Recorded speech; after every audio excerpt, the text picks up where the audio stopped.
Hello and welcome to Best Gardens Australia. I'm Bettina Waller. And I'm Steve Taylor, and in this episode we're going to walk you through 4 unique, spectacular gardens. But this week there's a difference. They've all been created by the same designer. We're going to get into the head of legendary garden designer Dean Herold, the inspirational man behind Rolling Stone Landscapes.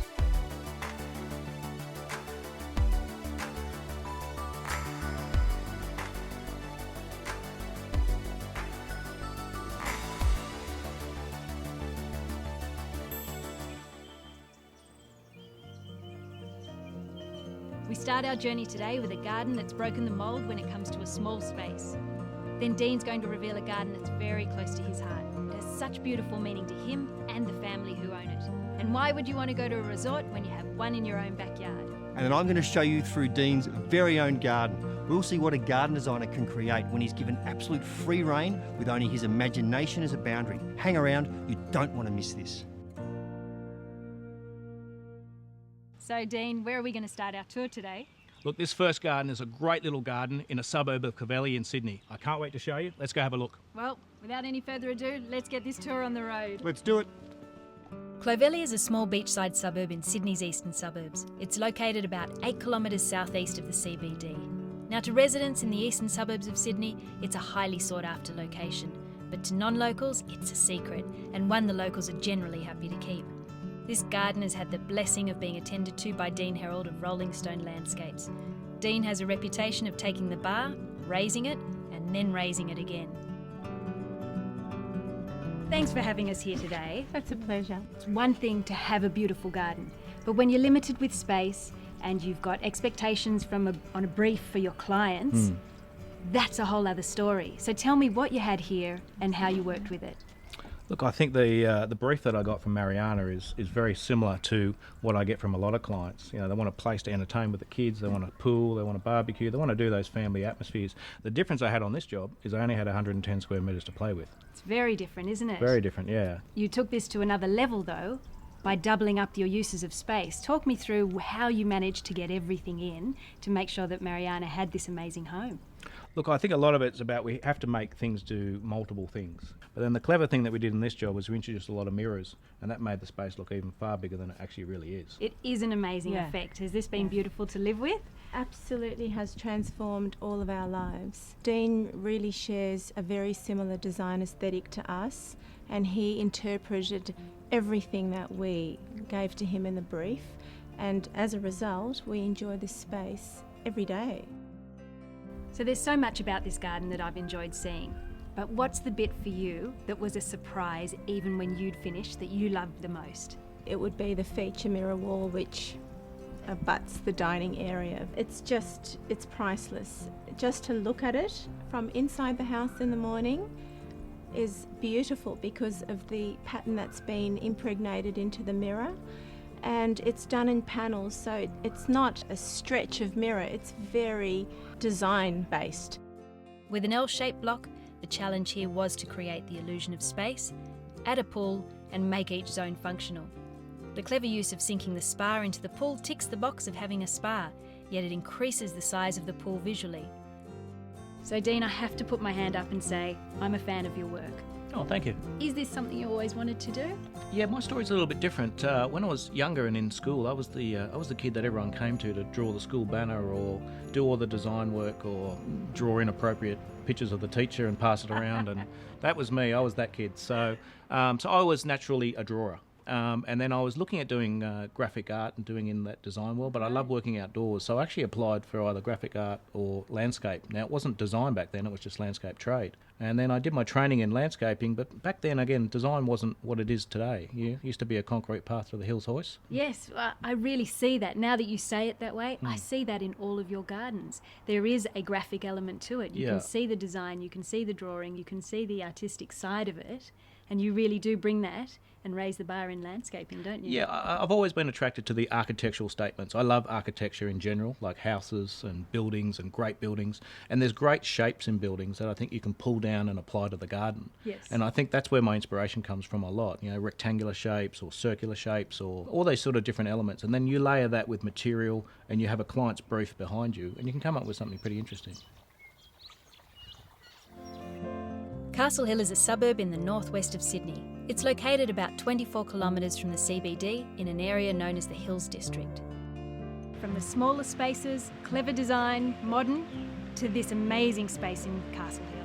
Yeah, look, this is a really special garden. It's got a great story about it. I want you to come and meet the owner and learn a little bit more about it. Let's go and have a look.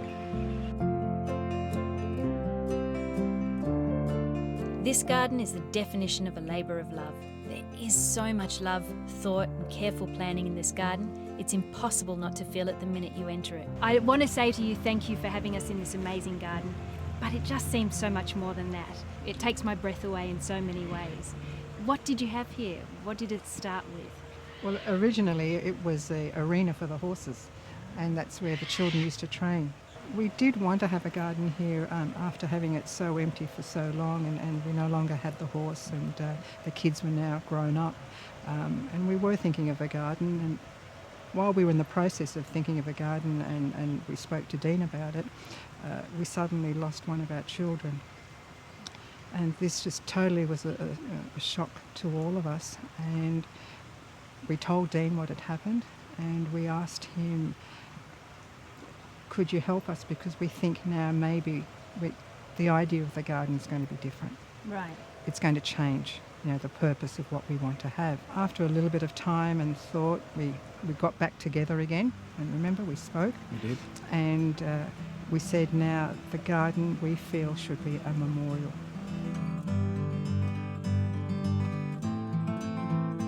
We asked Dean to capture the memories of our family in this garden. We wanted to put a garden here that we could now reflect, our loss, but also it would help us in our healing process as well. So tell me a little bit about your journey through this as well, Dean. As you can understand, it's a very different brief that I would normally get from a client, and it's quite a precious gift to be given. Absolutely. To be able to design a garden in memory of someone. Yes. And to work very closely with the family and to learn about that person and understand how's the best way to tell that story through a garden. I've designed many gardens, as you know, over over 20 years now.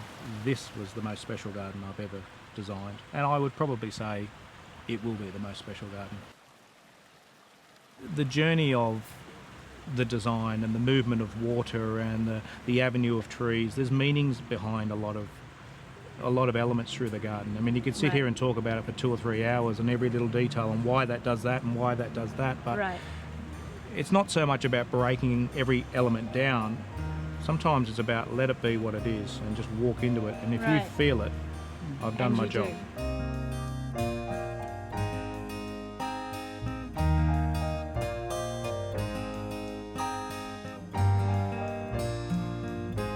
This used to be the horse arena, as Jennifer mentioned, so we really wanted that to be a centrepiece of memory of what the space used to be. Right.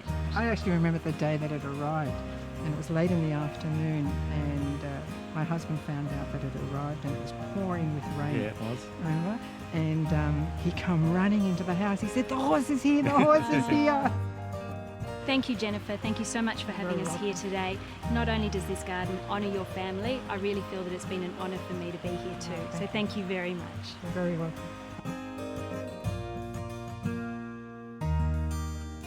Again, Dean Herold has taken the client's desire for a very important space and made it a reality, but not in the style you'd normally see him do. Yet the connection with these clients and their story is clearly woven through Dean himself and his connection with this garden. It's always hard to describe what I do for a living, but everyone always sees the end result. A beautiful pool or a garden or whatever it may be.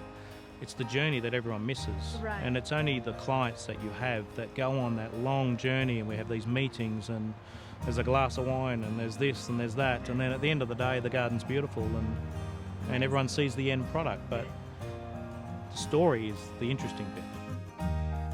Jennifer and her family have generously opened the gates of this beautiful estate for charity and helped raise hundreds of thousands of dollars. It's a true tribute to the genuine spirit of this family. Now, if you like order and structure in your garden, then create lines, use low-layered hedging, and balance it out with some softer planting. You couldn't find a better piece of inspiration than this garden. If you've loved Dean's Gardens from today's show and you'd like to see more, well, Dean has published 2 books that showcase the best of his gardens. You can buy them at his website at www.rollingstonelandscapes.com or at any good bookstore. Dural is a semi-rural suburb in the northwest of Sydney. It's located about 36 kilometres from the CBD. It's an area that people are moving to as a lifestyle choice. It offers large land sizes that cater for generous homes, pools and tennis courts, yet it still has a touch of country living. This garden is the epitome of resort living, which is the trademark style of Dean Herold, and he really is a master of it. Well, Dean, it's been an amazing journey so far. What have you got in store for us now? Look, this is a great project. It's all about resort-style living. Beautiful pool, amazing pavilion. Come and meet Kerry. We'll have a look at the job. Excellent, let's go.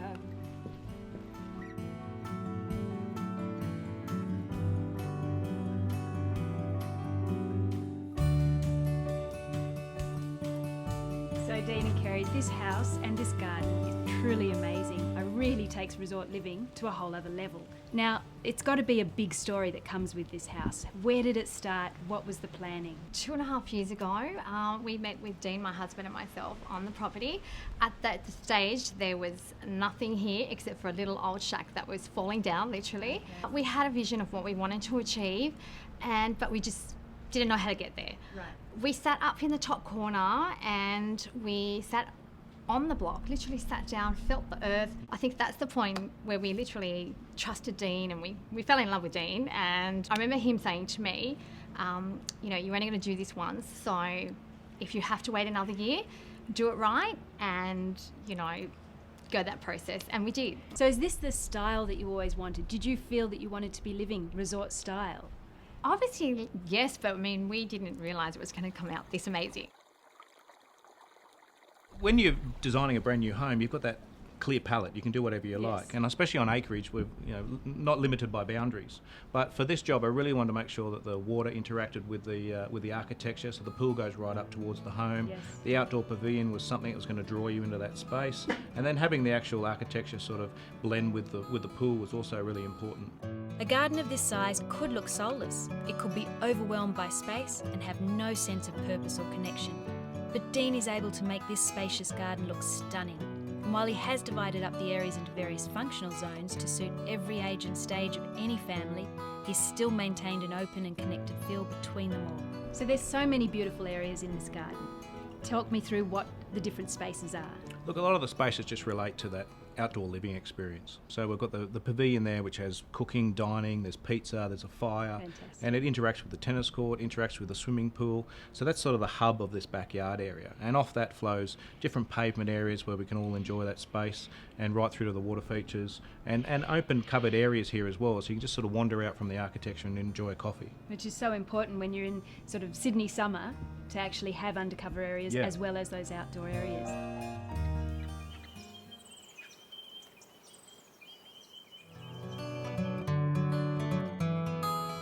Well, we're now back at Dean's private residence in Dural. I've admired Dean's work for many years, and we now have the privilege of being personally walked through this amazing resort oasis.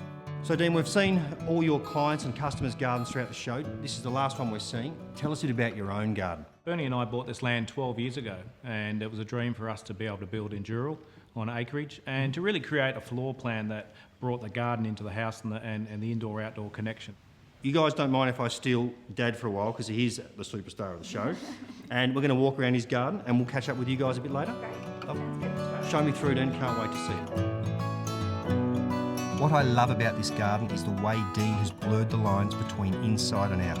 The indoor and outdoor integration is the best I've seen. Dean actually designed the house around the garden, a reversal of roles that has paid off in huge dividends. One of the biggest residential pools I've seen. The idea here was to try and really create our own view. We're 7 acres of rural bushland here. Okay. So I don't have a harbour view, I don't have a beach view. So I think sometimes in the landscape world you can actually create your own view. Now this is obviously to an extreme, but this is an example of what you could do. And to really create, due to the size of the home and the footprint of the home, we really wanted the house to wrap around a big blue lagoon pool set amongst that bushland, which reflects beautifully. I think when you come home and you enjoy time with family and friends, it's got to be about quality, and it's about making sure that when I come home and I have a good time, all the facilities are there, and it's great for the kids, and the kids can have their friends over. There's a place for everyone to just enjoy themselves, and that's what life's about.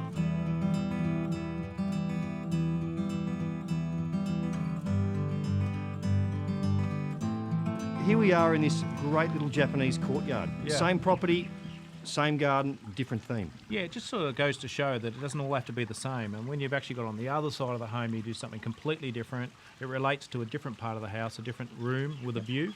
So here we've got like a Japanese garden or Asian influence garden. It's really horticulturally based, lots of different plants going on. Yep. And the water flows down towards the house, so it's a really tranquil thing to look at from the dining room. I absolutely love it. Yeah, it's one of my favourite places. It's a really tranquil place to be. Well, Dean, this little courtyard's just off your master bedroom. Tell us about the space. Look, it's a glass water feature table I designed quite some time ago. This is actually the table I took to Chelsea back in 2006. Okay. It's called the Conversation Table. It's got some real cool inscriptions all through it, some humorous things, some motivational things. Yep. And you can sit here and watch the water pass by as it goes through and out the other side. Well, Dean, I've got to say, your property and garden has just about everything. This ensuite courtyard is amazing. The outdoor bathroom is a great thing if you've got space for it. It's an opportunity to remove the blinds or remove the frosting from those ensuite bathroom areas and look out at courtyard all the time. It pours the light into the ensuite area, and then we've got a great usable space out here. The tour of the garden's been amazing. You said there was a party on. I can hear a bit of music. Yeah, there's a bit of music there. We're going to head out to the outdoor pavilion. I'm going to cook up a feast. We're going to sit down and have a great meal with some family and friends.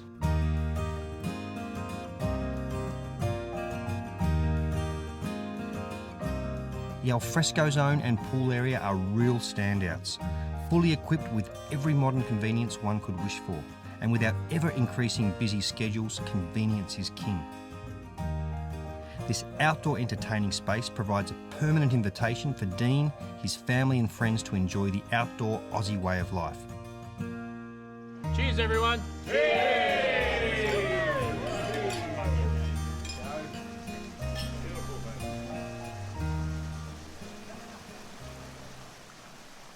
So what did you think? Bettina, I've been absolutely blown away by this garden. I know, I have to tell you, it's been an amazing journey and I've loved every minute of it. I'm glad I could share all these gardens with you. And here's the crew. Guys, You're welcome. thanks for letting us through your amazing home and garden. My kids are going to be jealous when they see this, so I've got some work to do when I get home. And if you've got a project that you think suits the show, go to our website at bestgardensaustralia.com.au and send us some pics. See you next time.